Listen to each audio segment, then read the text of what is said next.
Et bonjour à tous, je continue dans ma série sur le petit formulaire que je vous avais fait passer. Aujourd'hui, donc j'ai une question qui est super intéressante. Bonjour, pourriez-vous parler des périostites tibiales, muscles incriminés, ceux à renforcer, exercice de renforcement. Bonne soirée, merci. Alors la périostite tibiale, on va dire que c'est une inflammation. Alors la périostite tibiale, qu'est-ce que c'est déjà ? Donc la périostite tibiale, c'est une inflammation du périoste au niveau du tibia. Le périoste, qu'est-ce que c'est ? C'est l'enveloppe de l'os. Donc en fait, pour faire simple, si vous voulez, vous avez donc votre os, donc du calcium, on va dire, c'est du calcium et des protéines, qui va être recouvert d'une membrane de protection qui s'appelle le périoste. Chaque tissu de votre corps est fait ainsi, c'est-à-dire que vous avez par exemple votre organe, et par-dessus votre organe, vous avez une enveloppe qui est du tissu conjonctif. Donc c'est ce qu'on appelle, avec beaucoup de généralité, on va dire les fascias, d'accord ? On fera une vidéo sur les fascias d'ailleurs, mais ça va demander pas mal de temps parce qu'il y a beaucoup de choses à dire. Donc si vous voulez, c'est un tissu conjonctif qui permet de simplement enrober l'os, de donner un point d'ancrage à d'autres tissus, comme les tendons, etc. etc. Donc c'est du tissu conjonctif, au même titre que les tendons d'ailleurs.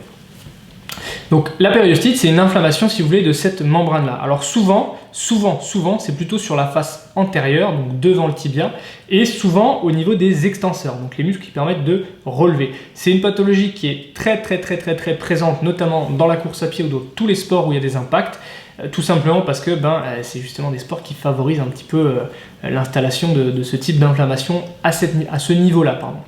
Donc la périostite, elle va s'installer de plusieurs façons différentes. Soit par un surentraînement, donc j'en ai trop fait trop rapidement et le corps n'était pas prêt, soit par répétition, donc je fais beaucoup et au bout d'un moment, boum, on fait une périostite. Donc après, il y a des facteurs de risque. Un des grands facteurs de risque, c'est un manque de mobilité, si vous voulez, au niveau de la cheville. Un manque de mobilité au niveau de la cheville, ça va forcer les extenseurs et les fléchisseurs à travailler un peu plus et donc à tirer davantage sur les attaches et donc à coulisser davantage proche de l'os, parce qu'il faut savoir que sur le tiers inférieur du tibia, en tout cas devant, il n'y a quasiment que du tendon et des gaines, donc ça peut faciliter si vous voulez, l'installation de cette périostite. Il peut y avoir aussi la technique, on va dire, de foulée qui peut entraîner ce type de problématique. Et donc l'idée, on va dire, dans cette atteinte-là, ça va être non pas d'arrêter forcément l'activité, mais justement de travailler ce qu'il y a à travailler. Donc soit de travailler la mobilité, mais dans tous les cas, ça va être de travailler aussi le renforcement musculaire. Donc surtout des extenseurs, donc les muscles qui permettent de relever la cheville, et également les fléchisseurs, donc le mollet, si vous voulez. Donc l'idée, flexion dorsale, flexion plantaire, je vous ai parlé d'extension, vous allez tout mélanger, donc on va dire flexion dorsale pour quand on relève la cheville, et flexion plantaire quand on la baisse. Donc flexion plantaire, on va travailler le mollet, flexion dorsale, on va travailler les extenseurs. Ce qui va être intéressant aussi, ça va être de venir faire des massages pas forcément trop appuyés comme on a souvent tendance à l'entendre parce que ça fait horriblement mal. Alors après, l'avantage des massages ultra appuyés, c'est qu'il y a quand même un effet anesthésiant sympathique, mais ce qui est intéressant, ça va être de venir masser régulièrement en fait au niveau de la zone où il y a la périostite, tout simplement pour créer un afflux sanguin et pour amener du sang un petit peu sur la zone. Et puis en plus, le massage va quand même avoir un effet un petit peu antalgique, donc ça sera toujours intéressant. Donc ensuite, dans les muscles à renforcer, donc ce qui est intéressant de le faire, notamment pour les fléchisseurs dorsaux, ça va être d'utiliser une bande élastique. Donc vous attachez une bande élastique à une barrière, à quelque chose, une chaise, une table, vous passez le pied à l'intérieur et vous allez faire des mouvements, je ne sais pas si on va voir, de relevé comme ça, pour venir renforcer en fait les extenseurs. Même chose, on va faire des extensions de mollet dans des escaliers, pareil, pour renforcer le mollet. Et ce qui va être vraiment primordial, ça va être de venir aussi travailler la mobilité au niveau de la cheville. Donc, je vous avais fait des vidéos sur la mobilité de cheville pour les coureurs à pied. Je vous renvoie, elle est sur la chaîne, où j'essaierai de vous la glisser par ici.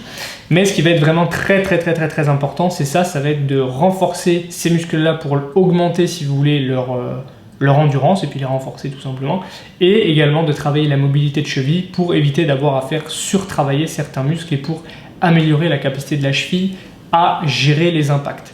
Et dans un second temps, malgré tout, si ça ne passe pas, ça va être de retravailler un petit peu dans un premier temps la posture dans laquelle on va courir si c'est lié à la course à pied, et dans un autre temps la technique de foulée. Voir si effectivement c'est pas le moment de modifier un petit peu la technique de foulée, parce qu'on peut avoir une technique de foulée pendant un certain nombre d'années, puis au bout d'un moment le corps supporte plus cette technique là et il faut changer un peu.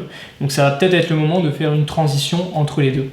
Donc voilà grosso modo, donc pour synthétiser, en numéro 1 renforcement, numéro 2 mobilité, numéro 3 posture de foulée, numéro 4 technique de foulée. Voilà. J'espère que cette vidéo vous aura plu, je vous souhaite une très très bonne journée. Si vous avez des questions, n'hésitez pas, envoyez-moi un mail si c'est perso. Si vous avez des suggestions de vidéos, il y a toujours le petit formulaire à remplir, lâchez-moi un gros pouce bleu. Je vous souhaite une très bonne journée et je vous dis à très bientôt. Ciao, bisous.